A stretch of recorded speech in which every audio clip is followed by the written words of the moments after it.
नमस्कार, स्वागत है आपका होराइजन हिंद लाइव में। आज के लाइव में हमारे साथ हैं शहर की दो बड़ी शख्सियतें। जी हाँ, आज हमारे साथ हैं डॉक्टर प्रियाशील हाडा जो भाजपा के अध्यक्ष हैं और उनकी धर्मपत्नी जो कि वार्ड 51 से चुनाव लड़नी है, ब्रजलता हाडा जी। आपका बहुत बहुत स्वागत है होराइजन हिंद लाइव में। हाडा साहब, मैं वैसे तो आप किसी परिचय के मोहताज नहीं है, आपको पूरा लगभग शहर जानता है और ये विशेष तौर पे इस हम लोग बड़े ऑब्लाइज्ड फील कर रहे हैं कि आज आप हमारे साथ हैं ऑनेस्टली। तो अब मैं चाहूंगा कि डॉक्टर साहब की मैडम हाडा जो हैं, हमने भाई 151 से चुनाव लड़ने जा रही हैं, तो उनके ये तो बोलना अतिशयोक्ति होगा कि वो चुनाव लड़ रही हैं। अपने आप में एक तरह से पूरा बीजेपी संगठन उनके लिए लगा हुआ है, तो आपको कैसे क्या उम्मीद लगती है? Will she be able to cope up? बिल्कुल 100% जीत करके आएंगे। तो वार्ड 51 की आप मुझे बताइए ब्रजलता जी, वार्ड 51 की भौगोलिक स्थिति के हिसाब से क्या काम होने चाहिए और क्या अभी बाकी हैं? मतलब कौन से ऐसे काम हैं जो आपको लगता है पेंडिंग है वहां पे? जिस तरह का वार्ड है, आप वहां रह रही हैं, ऑब्जर्व करती हैं। सभी तरह की समस्या है, पानी की भी है, नाली की भी है, सड़कों की भी है, तो वो सारी समस्याएं सुधारनी है।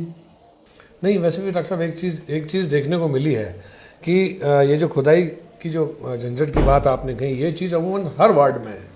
क्यों ब्रजलता जी, आप भी उस दिन आपसे जब हमारी बात हो रही थी तो आप भी यही कह रहे थे कि हर जगह जाते हैं बस सड़क ही दिखाता है। नालियां और सड़क, यही समस्या है। हाँ, तो इसमें डॉक्टर साहब एक सबमिशन ये है कि अगर कोई ऐसी व्यवस्था आप कोई नया विजन सुझा सकें जिससे कि इस चीज पे कंट्रोल हो, वो आपकी नजर से क्या है? अब देखा जाए तो 25-30 साल से जब से राजनीति में ये समस्या बराबर अखरती है कि भाई पानी की लाइन डली होती है, सड़क बनती है, फिर कोई दूसरा केबल डालने खोदने आ जाता है, बस सड़क बनना शुरू नहीं होती है, उससे पहले खुदाई चालू हो जाती है। तो एक कोई मास्टर प्लान हो, नगर निगम की एनओसी के बिना वो नहीं दे, और नगर निगम की एनओसी के बिना सड़क नहीं बने, नगर निगम की एनओसी के बिना कोई सड़क खुदाई नहीं हो। और दूसरी एक समस्या लगे हाथ बताना चाहूंगा शहर की पार्किंग की समस्या सबसे बड़ी है। शहर में लोगों ने अच्छी अच्छी गाड़ियां तो खरीद ली है, लेकिन पार्क रोड पे करते हैं, पार्किंग घर में तो भी रोड पे करते हैं। तो एक तो जागरूकता लानी होगी हर एक के मन में और हर एक के प्रति, क्योंकि हम जागरूक हों, अपनी गाड़ी को रात को अपने घर के अंदर रखना सीखें, ताकि जो सड़क पर खड़ी है रात को अगर कोई भारी वाहन या किसी सड़क से गुजरना, ये बहुत अच्छी चीज है, मतलब उसको बहुत परेशानी होती है। हाँ, यूरोप में और अन्य देशों में मैंने देखा है। मैं लास्ट ईयर यूरोप गया था, तो वहां पे आपको कार खरीदने की अनुमति तब प्रदान की जाती है जब आप उसकी एफिशिएंट पार्किंग स्पेस, ये तो अपना आरटीओ भी लेता है, आरटीओ भी शपथ पत्र लेता है, अपने होता है, अपने होता है शपथ पत्र, आरटीओ लेता है, उसके बावजूद भी रोड पे गाड़ियां खड़ी रहती है। तो एक तो ये जैसे एक मूलभूत मतलब जो बेसिकली इसमें कोई खर्चा भी नहीं होना, खाली जागरूकता लानी है लोगों को कि भाई अपनी गाड़ी घर में रखें या अपना स्थान, सबके पार्किंग की सुविधा कहीं भी किसी पड़ोसी के खड़ी करें अगर अपनी नहीं है तो, लेकिन जो मुख्य मार्ग है कम से कम उसको तो खाली रखें, वो बदल ना हो। एक पर्सनल सवाल ब्रजलता जी से, आप बताइए, आपके मतलब 2 पुत्र हैं, है ना? हमने जितना जानकारी है आपके 2 पुत्र हैं, है ना? और आप लगभग जिम्मेदारियों से तो वैसे तो निवृत्त हैं, सब है, लेकिन आपको लगता है आप कर लोगे? आप प्रतिनिधित्व के क्षेत्र में आए हो, आपको लगता है आप कर लोगे? भाई साहब का आपको समर्थन हासिल है? मतलब समर्थन इन द सेंस भाई साहब इसको अदरवाइज नहीं ना भाई, एक महिला का घर में जो जिम्मेदारी है ना, उसके अलावा भी मतलब अगर बाहर आती हैं तो कहीं ना कहीं घर के लोगों का कॉपरेशन और वो माहौल बनाना बहुत आवश्यक है। उस वे मैं पूछ रहा हूँ मैं आपको, आप इसमें अपना विजन बताओ साहब। विजन तो मुख्य काम ये रहता है कि भाई चाय मतलब अगर चाय नाश्ता नहीं मिलेगा तो चलेगा ना? चाय नाश्ता मैं बनाता हूँ, अच्छा से आता मुझे बनाना।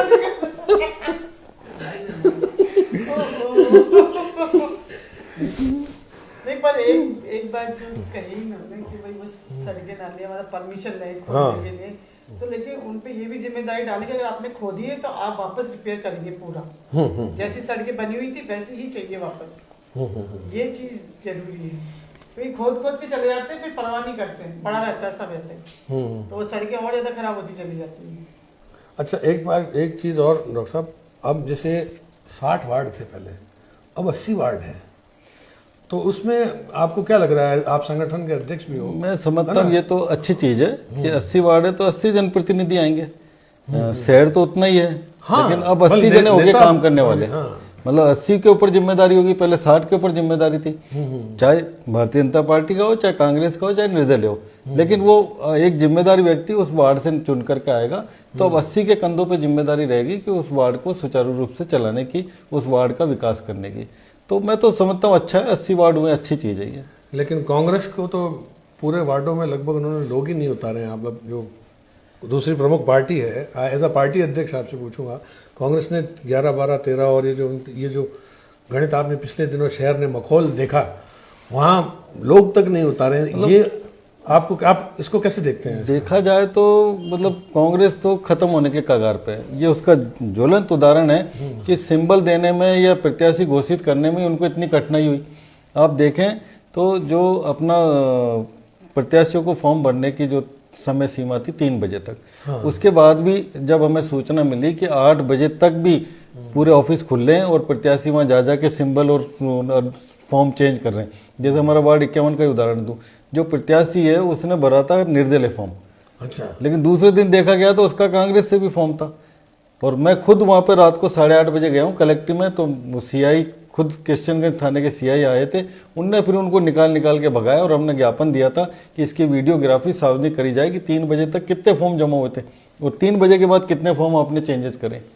तो वो वीडियोग्राफी अगर ये अब तक दिखाते प्रशासन तो पता लग जाता कि भाई 3 बजे तक कितने फॉर्म हुए थे। तो उसमें सीधा दिख जाता कि कांग्रेस के सिंबल ही नहीं आए थे या कांग्रेस के सिंबल में प्रत्याशियों ने भरा ही नहीं था 3 बजे तक। मतलब आपको लगता है कि सरकारी मशीनरी का हाँ, दुरुपयोग किया दुरुपयोग हुआ और जानबूझ करके फिर ऐसे पकड़ के करे गए जिनको अब जैसे देखा जाए तो जो वार्ड नंबर 7 या 8 है, जो अपना गंज वाला इलाका, यहाँ से जो प्रताप जी है उनकी मिसेज को किया था, दूसरे वार्ड से उनकी डॉटर को किया था, सिंबलों की अदला बदली होगी, इनको इतना ही ध्यान नहीं रहा कि सिंबल किसको देना है किसका नहीं देना।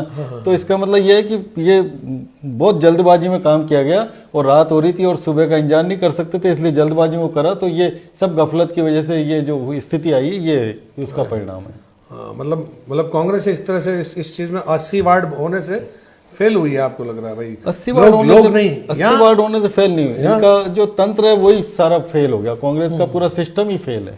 यूं कह लीजिए 80 वार्ड तो बहुत पहले से थे, सबको पता था 80 वार्ड है। 1.5-2 साल से ये तो डिक्लेयर हो गया था कि वार्ड 80 हो गया, परिसीमन 80 का हो गया। तो कर सकते थे, करना चाहते तो, लेकिन इनकी आपसी कलह, आपसी झगड़ा, उसमें इनको कांग्रेस को अजमेर शहर में ये जो खामियाजा भुगतना पड़ रहा है कि अभी 7 वार्डों में तो बिल्कुल इनके कुछ है ही नहीं। 3 जो अपने अल्पसंख्यक भाइयों के देख लीजिए वार्ड, पहली बार ऐसा होगा कि अल्पसंख्यक जो बिल्कुल मुस्लिम समुदाय ये कहता था कि हम तो कांग्रेस के ही वोटर हैं, और कांग्रेस भी इनको ये मानती थी। जब भी कोई कांग्रेस जो अपने अल्पसंख्यक समुदाय के घर में कोई बच्चा पैदा होता था तो कांग्रेस ये कहती थी कि हमारा एक वोटर बढ़ गया। ये स्थिति इसकी थी। तो जब कांग्रेस ने उनको जो अपने मुख्य वोटर थे उसमें उनने अपना प्रत्याशी खड़ा नहीं किया, तो इसका मतलब ये है कि कांग्रेस तो अपने आप को इसमें जो अपने अजमेर शहर के निगम की दौड़ से बिल्कुल बाहर है। हाँ, ये खुद ही मान के चल रहे हैं। मतलब देखिए, आपने समाजों की बात की तो मुझे एक चीज़ है वार्ड 51 से रिलेटेड है, मैं आपसे पूछना चाहूँगा कि आपको वहाँ पे मतलब क्या सारे समाज ऐसे हैं जो आपने मतलब जैसे कोली समाज है जहाँ से आप खुद बिलोंग करते हो, माली समाज है और अन्य लोग भी हैं, है ना, और भी लोगों के वोट हैं, कोई भी वार्ड पर्टिकुलर एक डोमिनेट नहीं होता है। आपको लग रहा है आपको सब लोगों का समर्थन मिल रहा है? कोई ऐसा एक समाज है जो कहीं छूट गया है? और ऐसा तो नहीं है। नहीं, मैं इसमें स्पष्ट बताता हूँ। जैसे ये जो वार्ड 51 और वार्ड 47 और वार्ड 46, वार्ड 52, ये मिलाकर के पूरा एक बहुत बड़ा वार्ड होता था जब 1995 में मैंने पार्षद का चुनाव लड़ा था। और जब 98 में मैं MBBS करके फील्ड में आया था तो 1998 में मैंने क्लिनिक धोलावाटा में खोली थी। तो जो इस वार्ड का जो अभी वार्ड 51 कहेंगे, इसका 60% तो कोली समाज का है और 30% माली समाज का। चलिए ब्रिजलता जी, अब आप बताइए आपकी आगे कार्य योजना क्या रहेगी? आप जीतते हो तो आप और क्या करना चाहोगे वार्ड के लिए? और देखिए, इस चीज़ से बिल्कुल इनकार नहीं किया जा सकता क्योंकि एक पार्टी अध्यक्ष की धर्मपत्नी अगर चुनाव लड़ती हैं, है ना, तो उन्हें सारी दुनिया तो होने वाले मेयर की नज़र से ही देखेगी। आप चाहे कितना ही इस चीज़ को शील्ड कर लो कि नहीं साहब, तो उसमें आपको अगर मौका देता है ईश्वर और आपको अनुकंपा होती है ईश्वर कि आप सपोज कल मेयर बन जाएं आपके परिवार से, तो आप कैसे शहर में ऐसा क्या बदलाव लाएंगी? या डॉक्टर साहब आप बताओ क्या विजन रहेगा मैडम का? आपका तो हम सुन चुके हैं खूब, आप बताइए। मतलब वैसे तो देखो जी, भगवान की दया से सब कुछ दिया परिवार में। हाँ, मतलब कोई चीज की आज तक कमी नहीं हुई। कभी कुछ आवश्यकता हुई तो ऊपर वाले ने सब चीज उपलब्ध कराई है। तो हमें कुछ नहीं चाहिए, सेवा भावना जैसे हम पारिवारिक रूप से समाज की सेवा विगत 30 सालों से करते आए, मम्मी के नाम के ट्रस्ट बना करके। तो समाज को वो अच्छा, आपके पारिवारिक ट्रस्ट बना? पारिवारिक ट्रस्ट है, उसका हम किसी से एक पैसा भी नहीं लेते। अच्छा। और वो खाली समाज के लिए कार्य करता है। किस नाम से है डॉक्टर साहब? थोड़ा श्रीमती लक्ष्मी देवी हाड़ा चैरिटेबल ट्रस्ट है।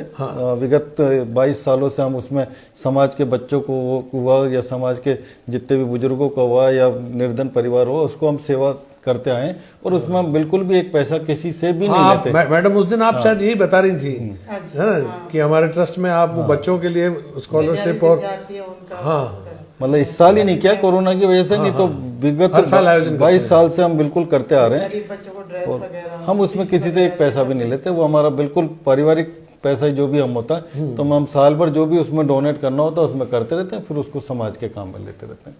ये हमारा व्यक्तिगत है, मतलब हम उसमें किसी से भी एक पैसा नहीं लेते। और वैसे भी ये चुनाव में भी आज चुनाव लड़ रही हैं ये, तो भगवान की दया से शहर अध्यक्ष हूँ, लेकिन बहुत पैसा देने आ रहे हैं, मतलब बहुत डोनेशन के रूप में ला रहे हैं। लेकिन मैंने सबको आज जोड़ रखा कि भगवान की दया से सक्षम हूँ। चलिए, तो यह थे डॉक्टर प्रियाशील हाड़ा और उनकी धर्मपत्नी ब्रिजलता हाड़ा हमारे साथ। फिर किसी और शख्सियत, फिर किसी और विजन, किसी नए चेहरे के साथ जरूर मिलेंगे। फिलहाल इतना ही। धन्यवाद डॉक्टर। धन्यवाद।